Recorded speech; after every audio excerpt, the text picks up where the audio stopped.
Olá, turma! Continuaremos as nossas discussões sobre literatura, agora buscando, um diálogo entre literatura e realidade. Como vimos no capítulo anterior, a obra literária, utilizando a palavra, recria a realidade, a vida. Então, o que nós podemos acompanhar e observar um pouco no primeiro capítulo do livro didático de vocês no que diz respeito à literatura? A obra literária, ela busca recriar a realidade, não é isso? E essa definição focaliza dois aspectos opostos, mas complementares da arte literária, a criação e a representação. Então, quando nós falamos em arte literária, o que é que nós podemos observar? Que a criação da obra de arte, e isso da obra de arte de uma forma geral, ela surge buscando, de uma certa forma, a representação do real. Porque nós sabemos que o texto literário, a obra literária, como um todo, ela não é real, ela é uma representação da realidade, ok? Por um lado, ela é invenção, o autor cria uma realidade imaginária, fictícia, utilizando como matéria-prima a linguagem. Então, o que é a literatura? A literatura é uma invenção. É através da linguagem que o autor busca criar uma ficção, uma história imaginária, certo? Mas nós não podemos pegar o texto literário e dizer que o que está escrito ali é verdade, porque o autor ele não tem compromisso com a realidade, certo? Por outro lado, o universo da ficção mantém relações intensas com o mundo real, com o conhecimento e a experiência de vida, tanto do autor como do leitor. Assim, a literatura é também imitação da realidade. Por exemplo, quando fizemos a leitura do poema Catar Feijão, de João Cabral de Melo Neto, em que ele vai dizer que o processo de criação da poesia é como catar feijão. Nós observamos ali que ele está buscando a relação com a realidade, não é isso? Ou seja, ele busca explicar o processo de criação da poesia através de um ato cotidiano, de uma situação cotidiana, que é o ato de catar feijão. Então, assim, a literatura, por mais que seja uma ficção, ela busca essa relação com o mundo real, ela busca essa relação com a realidade, ok? Para discutirmos um pouco sobre essa questão da representação, vamos voltar novamente nas pinturas do artista holandês e do artista catalão, que nós estudamos lá na nossa primeira aula de literatura. Através dessas pinturas, o que é que nós podemos observar aqui no que diz respeito à representação presente na obra de arte? Nós podemos observar que o quadro O Tocador de Alaúde é um quadro, de uma certa forma, que o pintor ele busca essa relação mais próxima com a realidade, não é isso?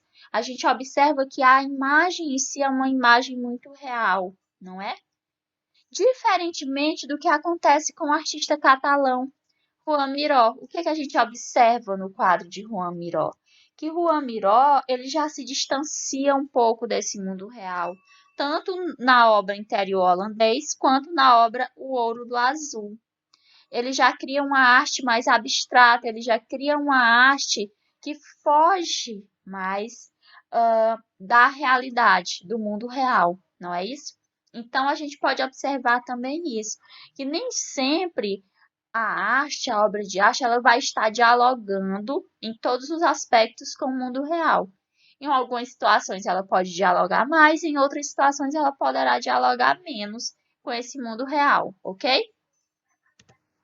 E aí, para observarmos um pouco essa questão de literatura e realidade, temos aqui o poema Autopsicografia de Fernando Pessoa, em que ele vai dizer: o poeta é um fingidor, finge tão completamente que chega a fingir que é dor, a dor que de veras sente.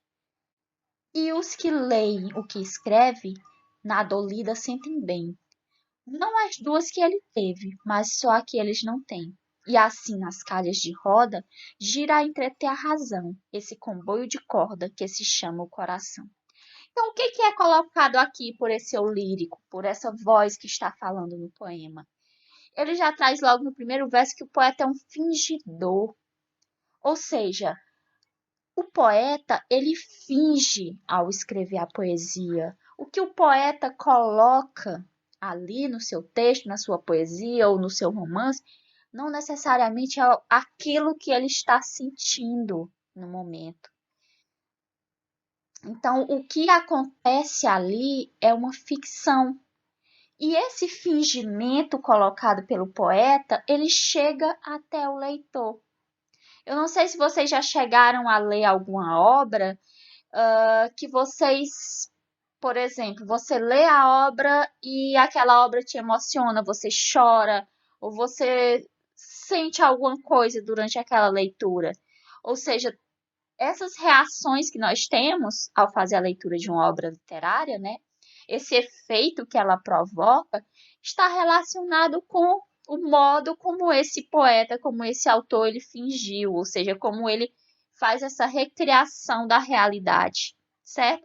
Então, querendo ou não, o poeta é esse sujeito que finge, mas ele finge tão bem, mas tão bem, que muitas vezes a gente chega a sentir aquelas sensações que ele repassa através do texto literário. E a poesia é isso, a literatura é isso, é essa ficção que vai nos provocar algo, que a partir do momento em que a gente faz essa leitura, a gente sente o que o autor busca repassar através do seu texto, ok? E ainda para discutirmos um pouco sobre isso, né, tem mais um poema de Fernando Pessoa, que também está no livro de vocês, que é o poema Isto. Ele vai dizer: dizem que finjo ou minto tudo que escrevo.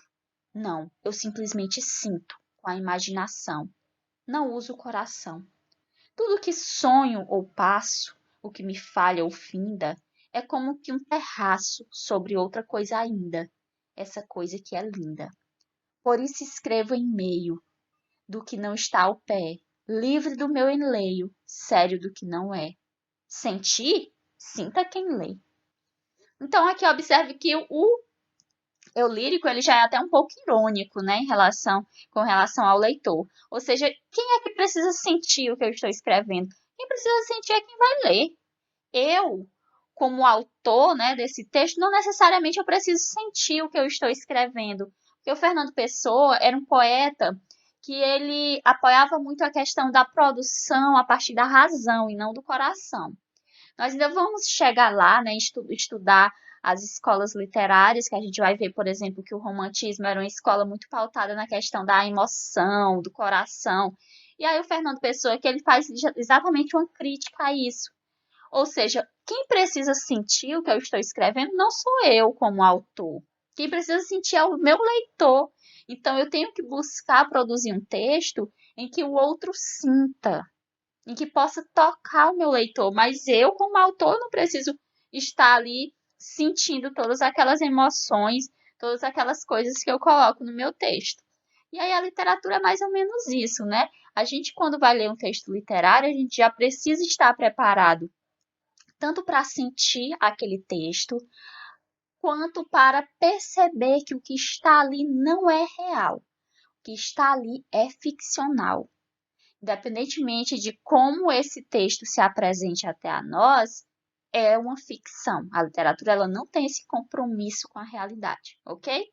Essa foi a referência utilizada e um abraço a todos e todas.